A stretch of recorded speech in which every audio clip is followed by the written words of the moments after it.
Hello everyone and welcome back to my channel. So if you are new to this channel और अगर आपने इस channel को अब तक सब्सक्राइब नहीं करा है तो इस चैनल को जल्दी से सब्सक्राइब कर देंगे एंड इस वीडियो को लाइक भी कर देंगे। So now without wasting any time, let us see what we will be doing in today's lecture, in today's class. So I have written a question in front of a question in front of you all, right? So this is a derivation which is based on Gauss's law.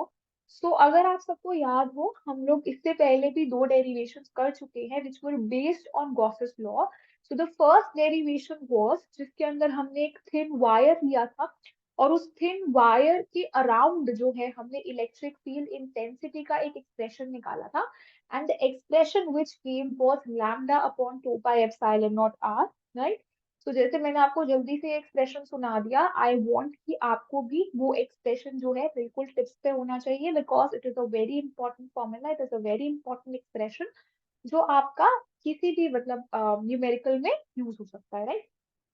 And the second derivation which we did was that we have a thin sheet, right? हमारे पास एक thin sheet है और वो जो thin sheet है that is uniformly charged and उस thin sheet uniformly charged thin sheet की वजह से हमने electric field intensity निकाली थी at close to that sheet और हमने जो expression निकाला था that was sigma upon 2 epsilon naught, right? That was the expression. तो अगर आपने इनकी डेरिवेशंस अब तक नहीं देखी हैं तो please I will give you the link in the description, जल्दी से जाके इनकी डेरिवेशंस को देख लीजिए because these are actually very very important derivations. If you are sitting for your board exam, आप प्लीज इन डेरिवेशंस को स्किप करके मत जाइए बिकॉज हिस्ट्री में देखा गया है फिजिक्स के एग्जाम्स की हिस्ट्री में देखा गया है कि ये जो तीन डेरिवेशंस, 3 और 4 डेरिवेशंस जो कि हम लोग गॉसेस लॉ पे करने वाले हैं, these are actually very very oftenly asked in your exams. तो आप प्लीज फ्री के मार्क्स को मत छोड़िए, इन डेरिवेशंस को अच्छे से समझकर याद कर लीजिए, घोट लीजिए, पी लीजिए, जो आपको अच्छा लगे वो कर लीजिए, बट प्लीज इनको एग्जाम में लिख के आना, समझ लो, याद, ठीक है? चलिए, so let's move on to the derivation number 3 which is based on Gauss's law जो हम आज करने वाले हैं। now let's read the question together। आप मेरे साथ पढ़िए इस क्वेश्चन को। so using Gauss's law, derive an expression for the electric field intensity due to a conducting uniformly charged shell at a point P and आपको different different जगहों पर ये इलेक्ट्रिक फील्ड इंटेंसिटी फाइंड करनी है। So basically this question is based on Gauss's law obviously, और आपको इसके अंदर जो सिस्टम दिया है, the configuration which has been given to you in this question is a uniformly charged shell, ठीक है?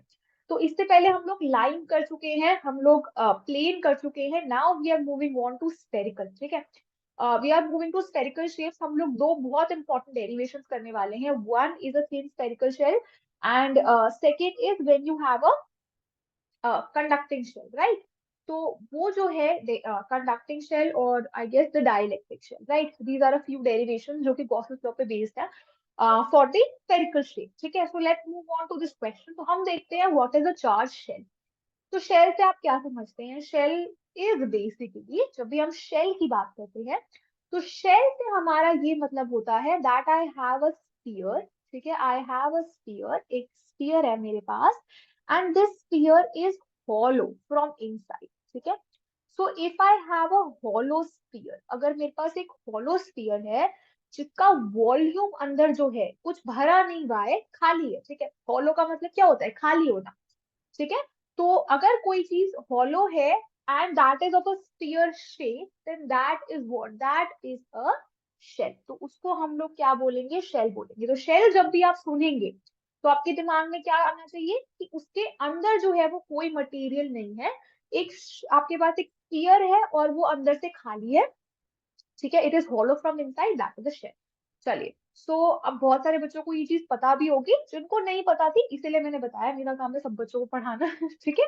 चलिए, अब आपको क्या करना है? आपको एक कंडक्टिंग यूनिफॉर्मली चार्ज शेल की वजह से इलेक्ट्रिक फील्ड इंटेंसिटी को फाइंड करना है। और कैसे फाइंड करना है? मैम, गॉसेस लॉ को यूज करके फाइंड करना है ना? यहाँ तक तो हमें डेरिवेशन से समझ आ गया कि हमें करना क्या है। ओके, तो अब जल्दी से हम लोग क्या करते हैं, इसका डायग्राम देखते हैं कि हमें क्या करना है एक्चुअली। तो मैंने एक शेल ड्रॉ कर ली। So I have drawn a shell this is it's actually a sphere, ठीक है। आपके पास एक स्फीयर है, और ये जो स्फीयर है उसके सरफेस पे चार्जेस रखे हुए हैं, राइट। क्यों सरफेस पे चार्जेस रखे हैं, अंदर क्यों नहीं रखे? क्योंकि ऑब्वियसली बात है, अंदर तो कोई मटेरियल ही नहीं है, right. There is no material inside, it is hollow from inside. तो चार्जेस कहाँ पे रिजाइड करेंगे ma'am? Charges will reside on the surface, तो charges are residing on the surface. तो हमने सरफेस के ऊपर जो है चार्जेस दिखा दिए हैं। सो मैंने जो यहाँ पे शेल कंसिडर करा है, मैंने कंसिडर करा है पॉजिटिवली चार्ज शेल, ठीक है। तो I have consider positively charge shell, and ये जो पॉजिटिवली चार्ज शेल है दैट इज यूनिफॉर्मली चार्ज, ठीक है। यानी कि जो आपका सरफेस चार्ज डेंसिटी है दैट इज कांस्टेंट, ठीक है। तो what we are doing, we are considering, so consider a conducting uniformly charged shell, ठीक है। थोड़ा सा सिस्टम के बारे में बताएंगे ना एग्जामिनर को कि क्या सिस्टम कंसिडर कर रहे हैं। So consider a conducting uniformly charge shell of radius capital R. तो मैंने जो ये शेल लिया है वो कितने रेडियस का लिया है? कैपिटल आर रेडियस का लिया है। और मैं ये चीज कह रही हूँ that this shell is carrying a charge capital Q which is spread uniformly, ठीक है। तो क्योंकि यूनिफॉर्मली चार्ज शेल है, तो मुझे ये चीज मैंने बताई एग्जामिनर को कि ये जो शेल है उसके ऊपर कितना चार्ज है जो कि यूनिफॉर्मली स्प्रेड है? Q अमाउंट का चार्ज जो है वो यूनिफॉर्मली स्प्रेड है over the entire surface of the shell. थोड़ा सा मुझे एग्जामिनर को क्या करना पड़ेगा, इंट्रोड्यूस करना पड़ेगा सिस्टम से कि मैंने क्या सिस्टम कंसिडर करा है। अगर आप सीधा डेरिवेशन करना स्टार्ट कर देंगे ना, you just writing the mathematical portion of the derivation, तो उसका सेंस नहीं बनेगा, फ्लो नहीं बनेगा, ठीक है। You always have to give small links between the maths which you are giving, ठीक है। जो भी आप मैथमेटिकल एक्सप्रेशन दे रहे हैं उसका लिंक तो दोगे ना एग्जामिनर को कि ये चीज कहाँ से आ रही है, क्यों आ रही है, कैसे आ रही है, ठीक है। तो हमने ये चीज कंसिडर करी। अब देखो, अब हमें क्या करना है, now we have to find the electric field intensity. अब हमें इलेक्ट्रिक फील्ड इंटेंसिटी फाइंड करनी है। तो पहले हम लोग क्या देखते हैं, पहले हम लोग कंसिडर करते हैं a point outside the shell. So we have considered a point P outside the shell at a distance small r from the centre of the shell. तो आपने सेंटर ऑफ द शेल से small r distance away एक point consider करा है। सो क्योंकि हम लोग outside consider कर रहे हैं तो मैंने ये एक पॉइंट कंसिडर करा है। एंड मैंने आपको अभी क्या बोला कि ये जो है वो स्मॉल आर डिस्टेंस अवे है from the centre of the shell, ठीक है। और मैं ये चीज कह सकती हूँ कि जो स्मॉल आर है वो कैपिटल आर से बड़ा है, राइट। आउटसाइड द शेल है ना, तो small r will be greater than capital R, that is outside the shell. Fine. तो अब सब देखेंगे कि अब हम लोग क्या करेंगे। Now we will draw, we will assume, we will draw a Gaussian surface, ठीक है। So we will write that we assume a spherical Gaussian surface, we assume a spherical Gaussian surface passing through the point P centered at the origin, ठीक है। So I have considered this as my origin. तो इसको centre मान के I am drawing a Gaussian surface. मैं क्या कर रही हूँ, एक Gaussian surface को draw कर रही हूँ which is passing through a point P, and the Gaussian surface which I am drawing is a spherical surface, ठीक है। So this is a sphere, ये थोड़ा सा एग का शेप का बन गया है, बट अपने जब आप नोटबुक में बनाएंगे तो please make sure that you draw a sphere. आप क्या करेंगे, स्फीयर को ड्रॉ करेंगे इस तरीके से, अपना जो है आप डायग्राम बनाइए, ठीक है, सुंदर सुंदर साफ साफ, नोट्स में भी और एग्जाम में भी। चलिए, ठीक है. So we have assumed a spherical Gaussian surface passing through the point P centered at the origin. ठीक है. Now total electric flux. अब हम लोग क्या करेंगे? We are finding the total electric flux passing through the surface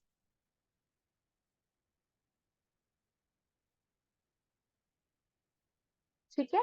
और इसको हम लोग क्या बोलते हैं? Phi, right? That is the total electric flux which is passing through the surface, phi.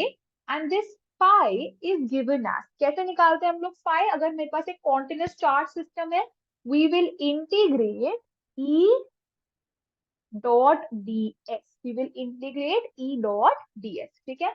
अब हमें क्या करना है? Let us open this E dot d s. So I will get E D s cos theta. Now I need to know what is theta. Theta क्या है? Theta here is the angle made by the electric field vector and the ds element. ठीक है. तो ये निकालने के लिए हम लोग फिर से अपने डायग्राम के पास चलते हैं. अब इस P पॉइंट पर अगर मैं इलेक्ट्रिक फील्ड की डायरेक्शन देखूं, so the electric field direction should be in this, right? The electric field direction should be this direction, right? And अगर मैं इसी पॉइंट P पर, इसी पॉइंट P के ऊपर अगर मैं एक छोटा सा एरिया एलिमेंट ले लूं and I call this area element ds. ठीक है. I have considered a small area element P point के ऊपर ही, जो मेरी गॉसियन सरफेस है उसमें P पॉइंट के ऊपर मैंने इतना सा जो है वो क्या ले लिया? एरिया एलिमेंट ले लिया. और इस एरिया एलिमेंट की अगर मैं डायरेक्शन देखूं, तो इस एरिया वेक्टर की डायरेक्शन क्या होगी? It will be perpendicular to the surface and it is always outwards to the surface. Surface से दूर जा रहा है. So outward to the surface and this should be the direction of your n cap. ठीक है. This should be the direction of your n cap. And अब सब बच्चे देख सकते हैं यहाँ पे, अब तो सबको समझ आ ही गया होगा कि एंगल क्या है. Angle is 0 degree. कितना एंगल है? Angle is 0 degree. That means this angle which we have written over here is 0 degree. So cos 0 क्या होता है? cos 0 होता है मैम 1, है ना? cos 0 क्या होता है? 1. जिसको नहीं पता था प्लीज अपनी ट्रिग्नोमेट्री रिवाइज कर लो भाई. ठीक है. पाई क्या आ गया मेरे पास? Integration of E D S, right? अब इलेक्ट्रिक फील्ड तो कांस्टेंट है. अब अगर इलेक्ट्रिक फील्ड कांस्टेंट है तो इसको हम बाहर ले आएंगे और अंदर क्या ले जाएंगे? इंटीग्रेशन क्या हो जाएगी? Integration of DS. अंदर हम कुछ नहीं ला रहे हैं. ठीक है. अब यहाँ पर एक हमने हल्का सा एक चीज मिस कर दी है कि यहाँ पे जो है इंटीग्रेशन है that is over the entire surface. That is why we are drawing a circle over the integral. ठीक है. आप इंटीग्रेशन के सिंबल पे एक सर्कल क्यों लगा रहे हैं? Because the integration is over the entire surface. आपकी जो सरफेस है that is a close surface and उस पूरी की पूरी क्लोज सरफेस के ऊपर इंटीग्रेशन हो रही है. That is why we are putting a circle over the integration sign. So now, what is this integration of ds? क्या होगा? This will give me the total surface area of the sphere, right? And what is the surface area of the sphere? We know that the total surface area of the sphere is 4 pi r square. Why capital R? Because, oh, not capital R, actually it should be small r, right? Not capital, but small r. चलो, ठीक है. तो हम लोग जो integration कर रहे हैं वो किस पे कर रहे हैं? ओवर द गॉसियन सरफेस पे कर रहे हैं ना, है ना? और जो गॉसियन सरफेस हमने ड्रॉ करी है उसका रेडियस हमने क्या लिया था? स्मॉल आर लिया था. So that is why we are putting close integral ds as 4 pi r square because the total surface area of the Gaussian sphere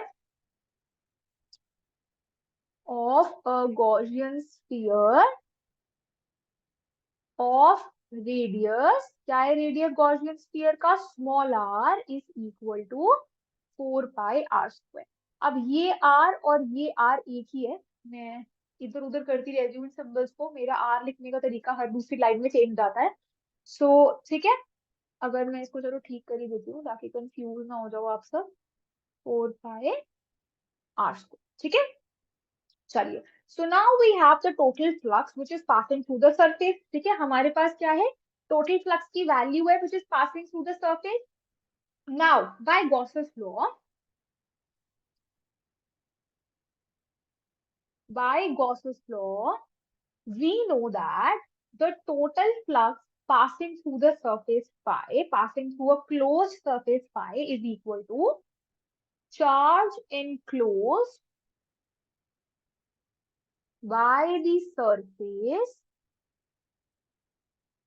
divided by epsilon naught. यही होता है ना? Now in this case, what is the charge enclosed? अब देखो ये पूरा का पूरा जो Q चार्ज है, ये जो पूरा का पूरा Q चार्ज इस सरफेस के मतलब इस स्फेरिकल शेल के ऊपर है, क्या वो पूरा का पूरा Q चार्ज गॉसियन सरफेस के अंदर आ रहा है? यस, आ रहा है. So what is the charge enclosed? The charge enclosed is capital Q. So हम लोग ये लिख सकते हैं, it is Q by epsilon naught. ठीक है. अब गॉसेस लॉ क्या कहता है? अब Gauss's law phi is equal to Q by epsilon naught ये कहता था. फाई की वैल्यू हमने ऊपर निकाल रखी है. What we will do, we will just equate both the equations. So we know that phi is equal to E into 4 pi r square, ये हम निकाल चुके हैं. And this is equal to Q by epsilon naught. So we get an expression q upon 4 pi epsilon naught r square. ठीक है. This is the expression of my electric field intensity. ठीक है, at a distance small r away from the centre of the shell. ठीक है, एक thin shell की वजह से जो इलेक्ट्रिक फील्ड इंटेंसिटी है at small r distance away from the centre outside the shell. Always you have to remember कि ये जो एक्सप्रेशन आपने निकाला है that is for outside the shell. जब आपके स्मॉल r की वैल्यू कैपिटल R से बड़ी है तो इलेक्ट्रिक फील्ड इंटेंसिटी का कैसा एक्सप्रेशन आया है? Q upon 4 pi epsilon naught r square. अब ये कुछ कूलम्स लॉ से मिलता जुलता है ना, it is related to Coulomb's law. So we can write that जो आपका यूनिफॉर्मली चार्ज्ड शेल है that actually behaves as a charge, which is a point charge. Basically it behaves as a point charge which is situated at the center of the shell. ठीक है,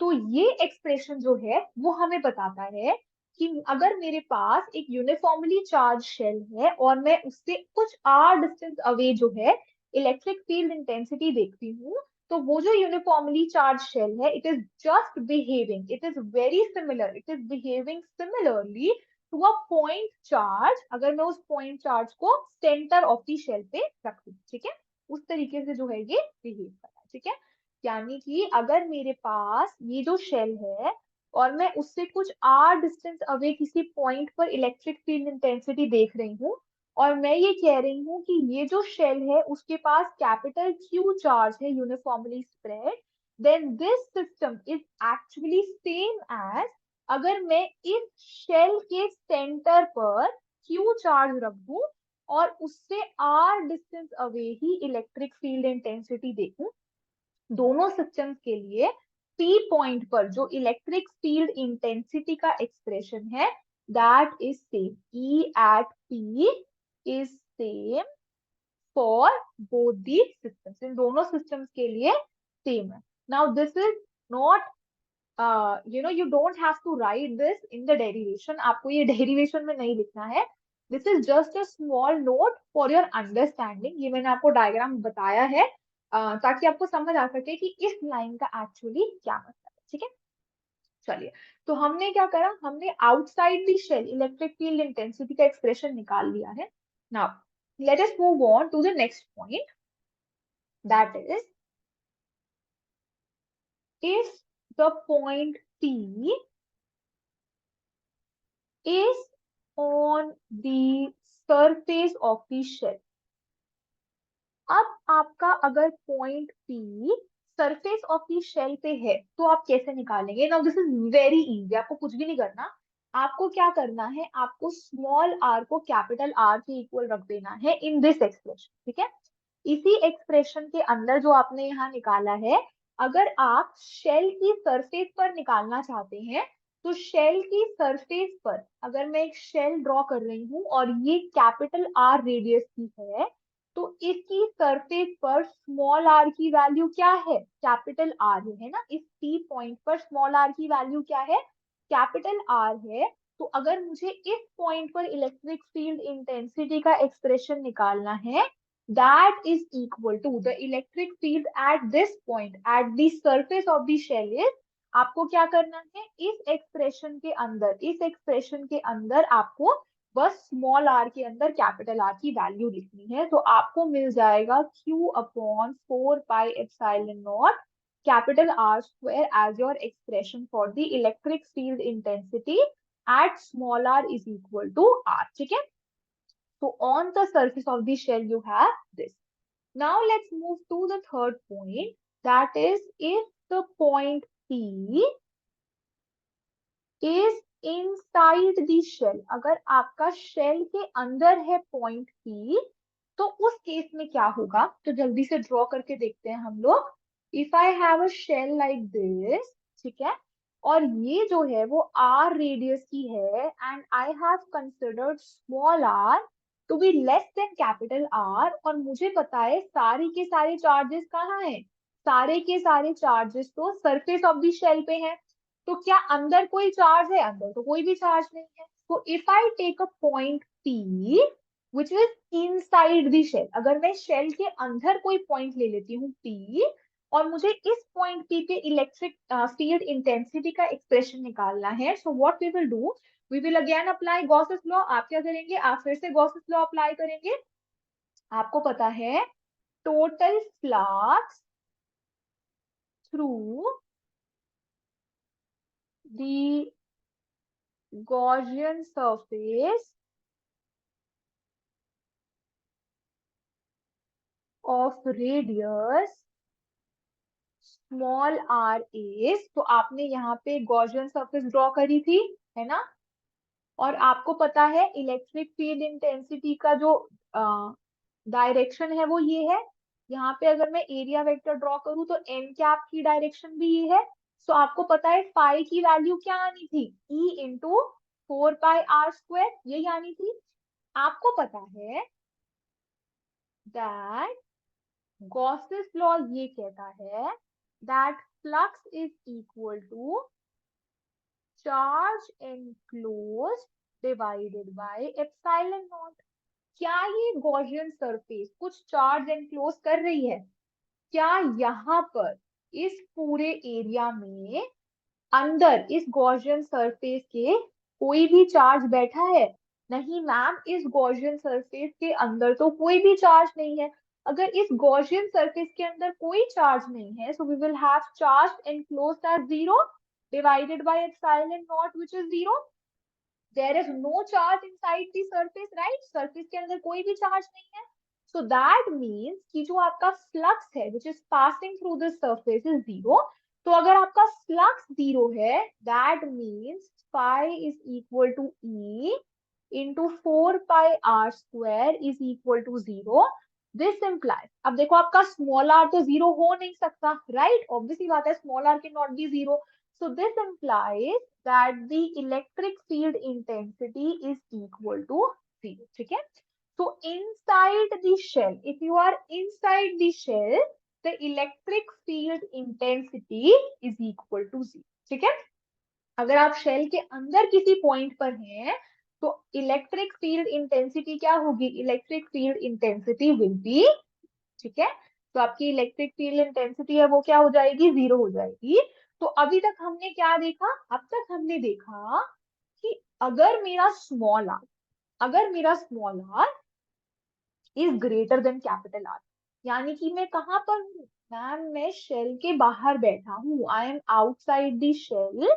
तो वहां पर जो मेरी इलेक्ट्रिक फील्ड की value है, that will be Q upon 4 pi epsilon not small r square.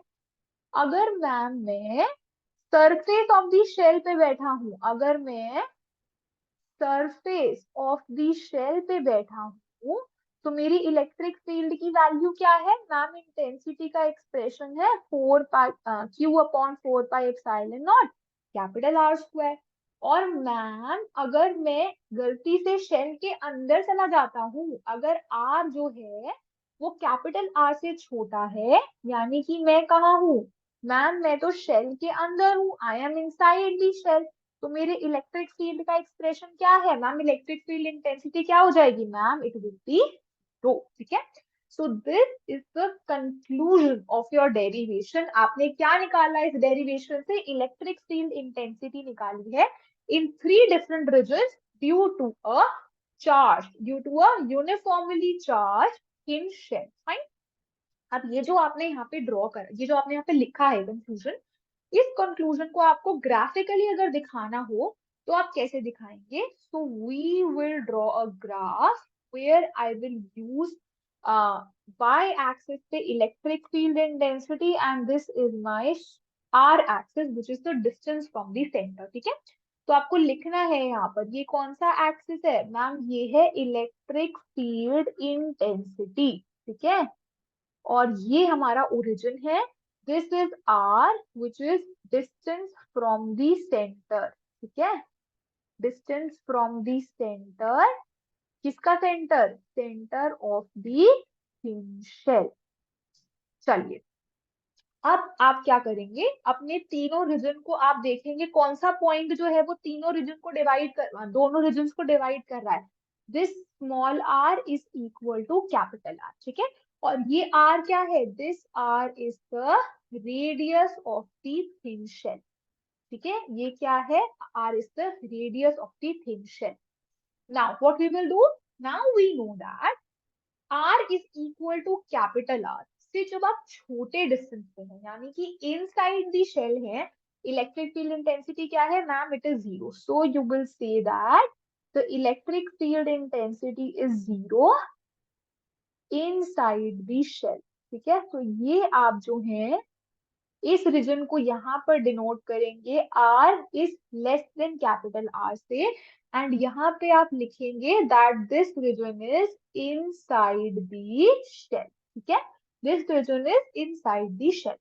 अब आप सब देखेंगे कि जब आप क्या है, जब आप सरफेस पे आ जाते हैं, शेल के सरफेस पे आ जाते हैं, तो वहां इलेक्ट्रिक फील्ड इंटेंसिटी की वैल्यू क्या है, इलेक्ट्रिक फील्ड इंटेंसिटी की वैल्यू वहां पर है Q upon 4 pi epsilon naught capital R square. तो let me mark over here this point as Q upon 4 pi epsilon naught capital R square, और small r is equal to capital R पे जो मेरी electric field की value है वो ये। ठीक है, तो मेरी इलेक्ट्रिक फील्ड की वैल्यू क्या है, small r is equal to capital R पे ये है। So let me connect these two regions इस तरीके से। ठीक है, एंड फाइनली जो आपके इलेक्ट्रिक फील्ड की वैल्यू है at r is equal, at r is greater than r is greater than r, मतलब now you are finally outside the shell.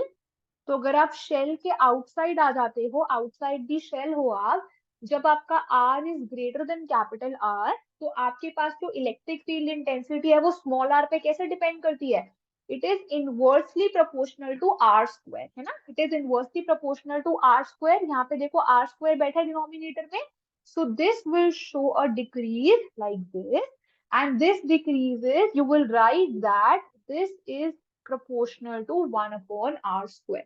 ये जो आपने डायग्राम यहाँ पे ड्रॉ करा है, ये जो आपने ग्राफ ड्रॉ करा है, प्लॉट दिखाया है, आप वहां पर लिखेंगे कि ये क्या है, दिस, ये जो आपने यहाँ पे ड्रॉ करा है इसकी प्रोपोर्शनैलिटी क्या है r के साथ, it is 1 upon r square. ठीक है, so this is your diagram for the electric field intensity. So this is what, ये क्या ड्रॉ करा है आपने, you have shown the variation of electric field intensity with small r। ठीक है, ये ग्राफ क्या शो कर रहा है, this is showing the variation of electric field intensity with small r। ठीक है, and this is for a uniformly charge